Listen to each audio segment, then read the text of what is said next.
কালকে দেখেছেন হবিগঞ্জে কি হয়েছে।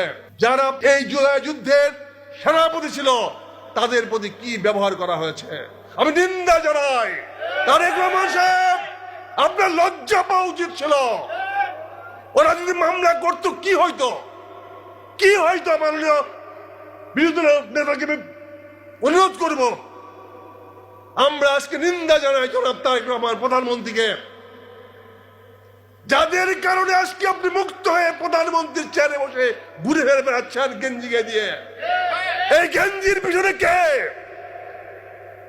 এই জুলাই যোদ্ধারা। আর তাদের গায়ে আপনি বাঁশ দিয়ে যান। এই দিন দিন না, আরো দিন আছে।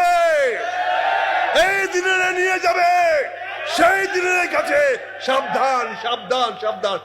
আপনার এখানে যুদ্ধ হতো, জুলাই যুদ্ধা, আর সেখানে আমাদের যারা নেতৃত্ব দিয়েছিল, ৭১ আমার বয়স ছিল ১৯, সৌভাগ্য হয়েছিল রণাঙ্গনে যুদ্ধ করার।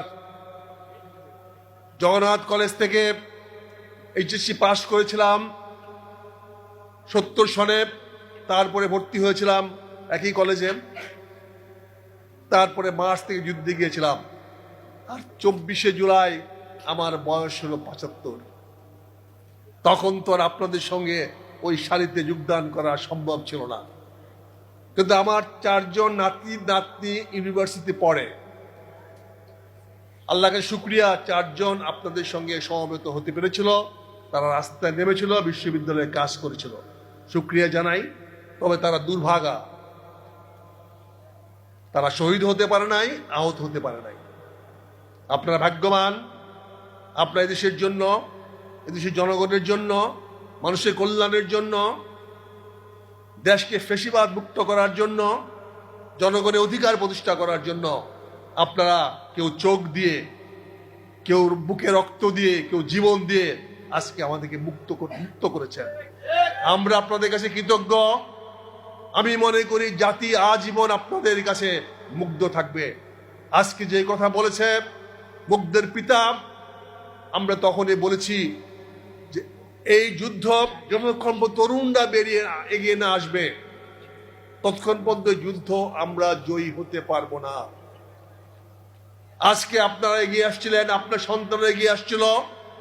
আপনারা সেই ভাগ্যবান, আপনারা সেই গর্বিত সন্তানের পিতা মাতা, যাদের কারণে আজকে আমরা বাংলাদেশ হায়ানা মুক্ত হয়েছি, বাংলাদেশ ফ্যাসিবাদ মুক্ত হয়েছি, স্বৈরাচার মুক্ত হয়েছি।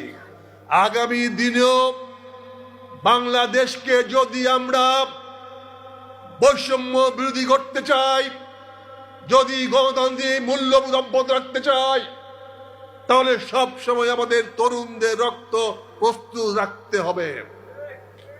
এই তরুণ ছাড়া কোনদিন সমাজ সামনে আগাতে পারে না। আমার পক্ষে এখন কিছু করা সম্ভব নয়, এই বক্তৃতা দিতে টায়ার্ড লাগে, কাজে এখন আর কিছু করতে পারবো না। কাজে আজকে এই তরুণরা আগে আসতে হবে। আজকের এই মত বিনিময় সভা অনুষ্ঠান করার জন্য আমি জামাতে আমিরের কাছে কৃতজ্ঞতা জানাচ্ছি।